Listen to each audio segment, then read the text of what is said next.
Buya, presidente del Comité Nacional para la Reconciliación y el Desarrollo, presidente de la República de Guinea y jefe de Estado, y lo invito a dirigirse a esta Asamblea General.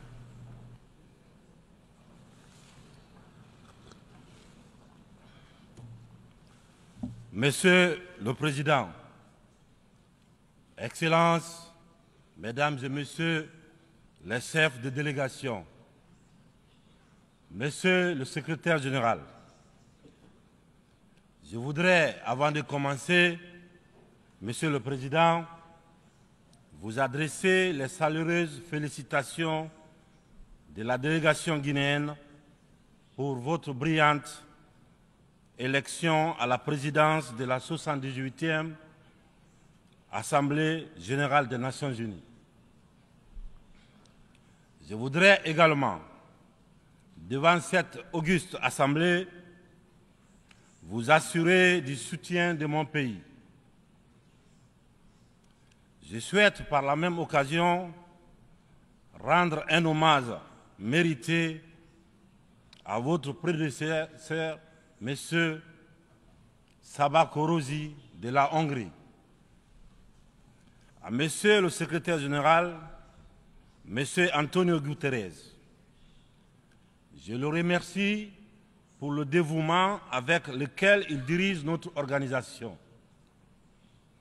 Monsieur le Président, Mesdames et Messieurs, en venant prendre part aux travaux de la 78e section ordinaire, je voudrais m'acquitter d'un devoir, celui de vous transmettre les chaleureuses salutations du peuple souverain de Guinée.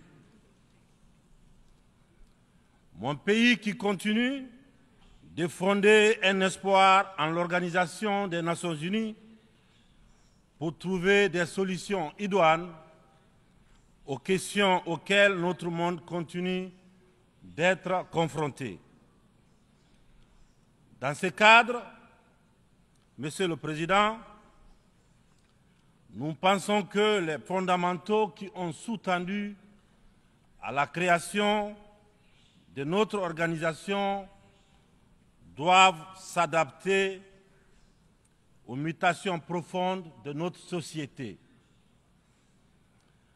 L'objectif du thème de la présente session, paix, prospérité, progrès, durabilité, est d'actualité.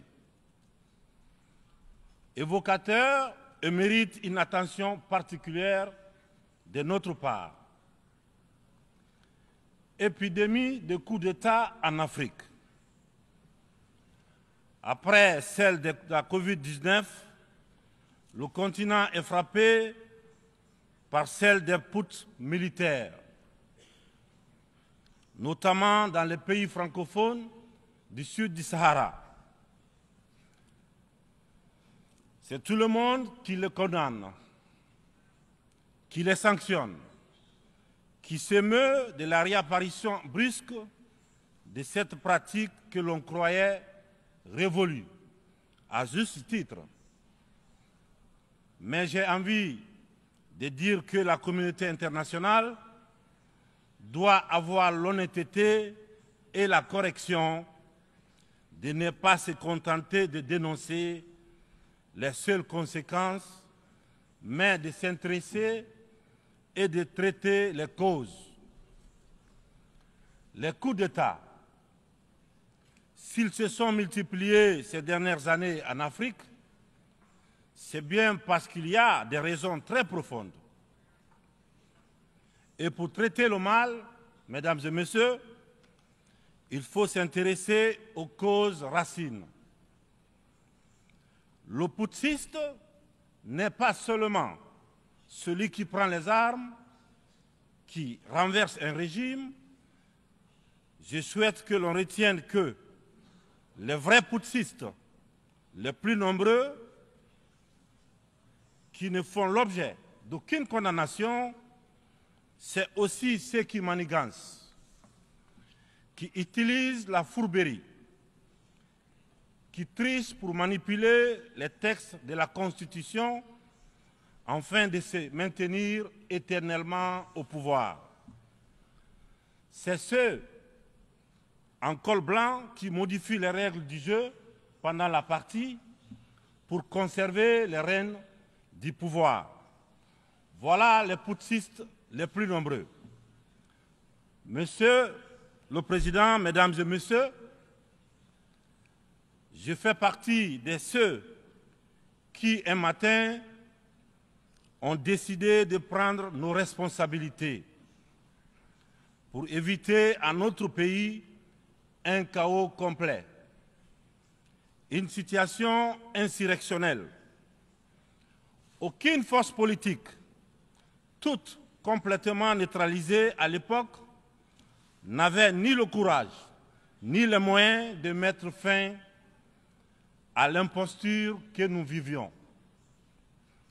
La rectification institutionnelle à laquelle mes frères d'armes et moi avons pris nos responsabilités le 5 septembre 2021 n'était qu'une conséquence de cette situation de chaos qui avait fini par fissurer le tissu social et mettre à mal le vivre ensemble.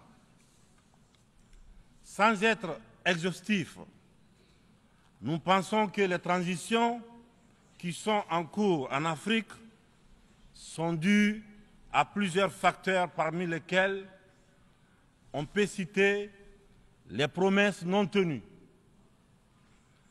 l'endormissement du peuple, le tripatouillage des constitutions par des dirigeants qui ont pour seul souci de se maintenir au pouvoir au détriment du bien-être collectif.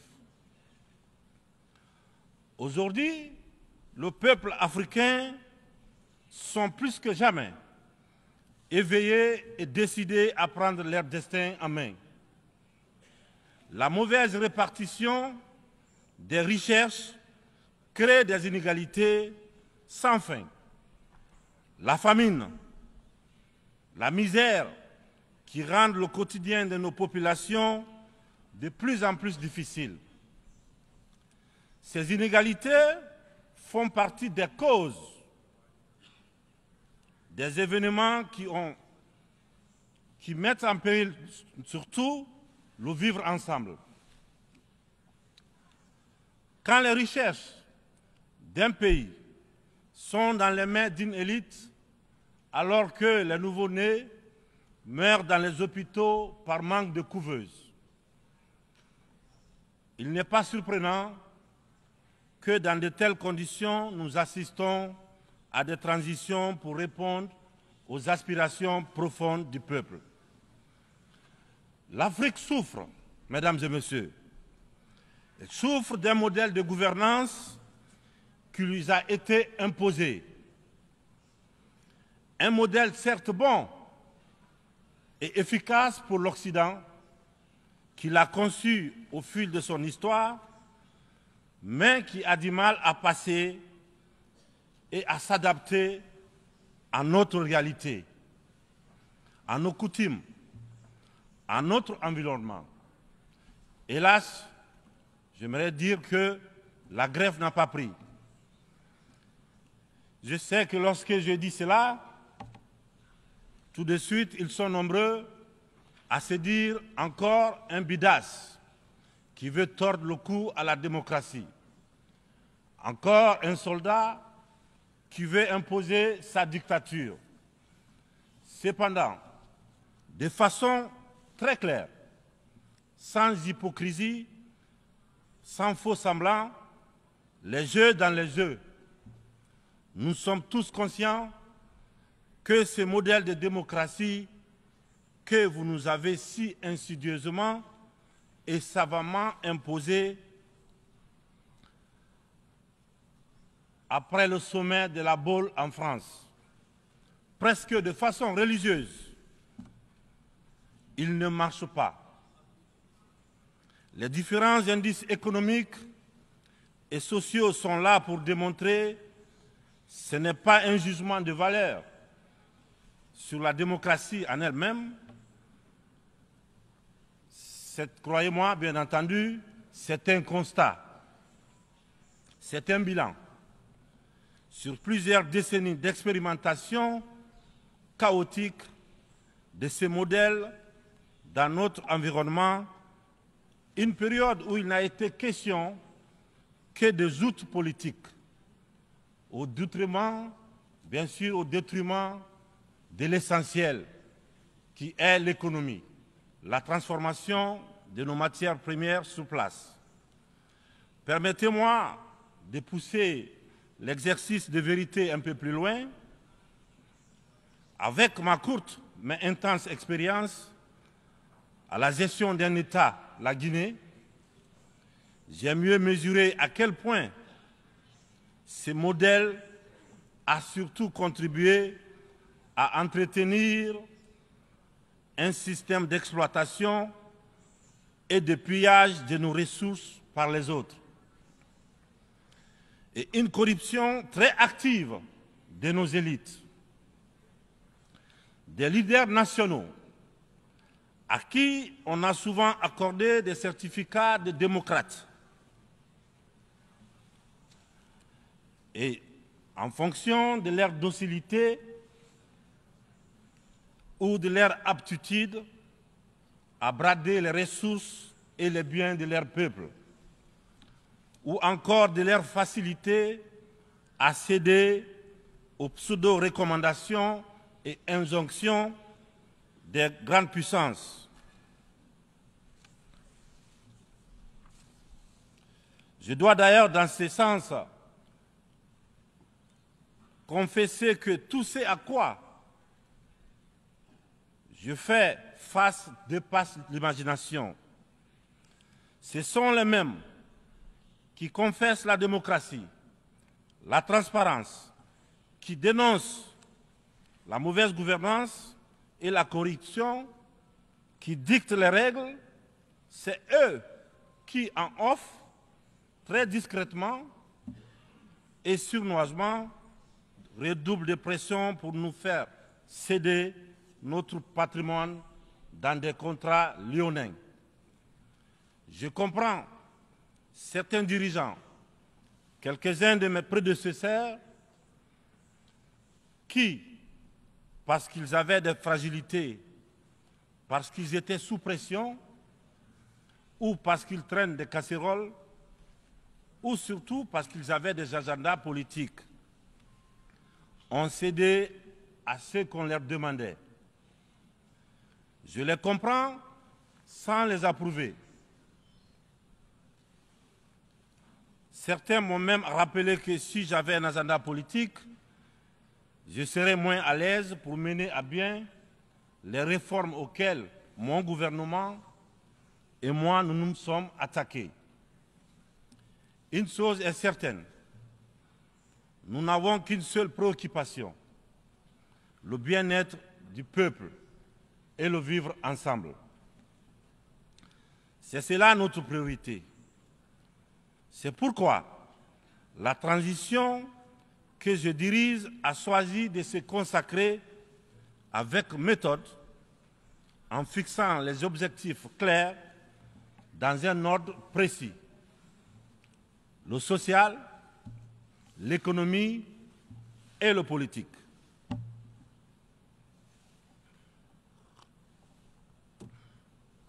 Monsieur le Président, Mesdames et Messieurs, mon uniforme, je l'ai mis au service de mon peuple. Je vous serai reconnaissant de respecter ces serments, de nous tenir à distance respectable des divisions, de toutes sortes que beaucoup essaient de nourrir dans nos pays. Le Sahel traverse l'une des histoires les plus graves de sa très vieille histoire, mais elle a les ressorts nécessaires pour y faire face. Son sens légendaire de la diplomatie doit être libéré afin qu'ensemble, nous nous parlions sans interférence. C'est pourquoi, et pour cela, que la CEDEAO, dont la vocation était économique, doit cesser de se mêler de la politique et privilégier le dialogue. Nous, Africains, nous sommes fatigués, épuisés des catégorisations dans lesquelles les uns et les autres veulent nous mener et surtout veulent nous cantonner. La population de l'Afrique est jeune. Elle n'a pas connu la guerre froide. Elle n'a pas connu la guerre et les guerres idéologiques qui ont façonné le monde pendant les 70 dernières années. C'est pourquoi nous, Africains, nous trouvons insultants les cases, les classements qui tantôt nous placent sous influence des Américains, tantôt sous celle des Anglais, tantôt des Français, tantôt des Chinois, des Russes et même des Turcs. Nous ne sommes ni pro, ni anti-américains, ni pro, ni anti-chinois, ni pro, ni anti-français, ni pro, ni anti-russe, ni pro, ni anti-turc.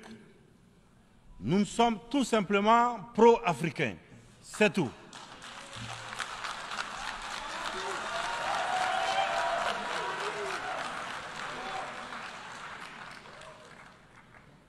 Nous mettre sous la coupe de telle ou telle puissance est une insulte, du mépris, du racisme vis-à-vis d'un continent de plus d'1,3 milliard de personnes. Il est important, dans cette prestigieuse et influente assemblée, que l'on comprenne clairement que l'Afrique de papa, la vieille Afrique, c'est terminé.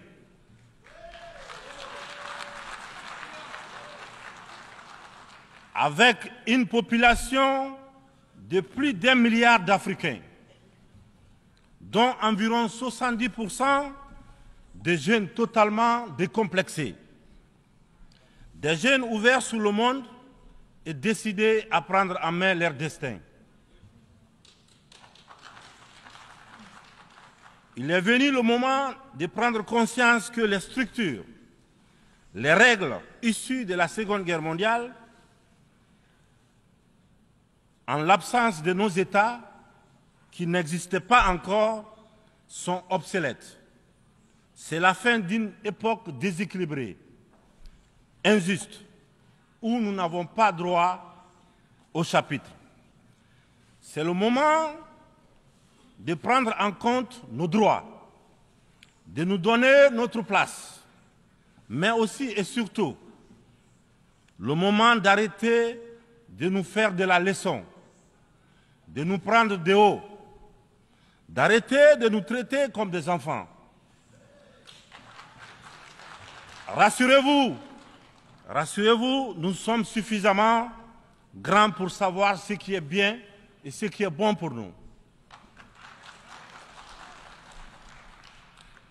Nous sommes suffisamment matures pour définir nos priorités, pour concevoir notre modèle qui corresponde à notre identité, à la réalité de nos populations, à ce que nous sommes tout simplement.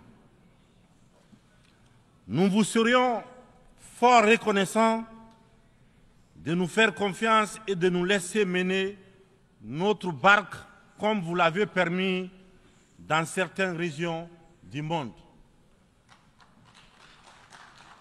Vous l'avez permis en Asie, en Proche et Moyen-Orient, pour ne citer que cela. Cette infantilisation est du plus mauvais effet pour une jeunesse africaine qui s'est émancipée.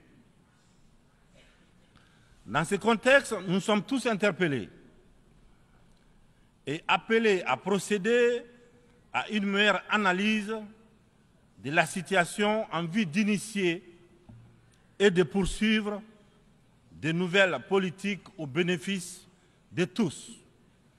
La communauté internationale doit regarder l'Afrique avec les yeux neufs.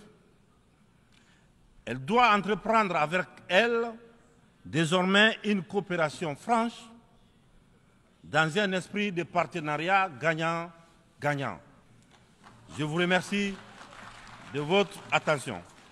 Merci.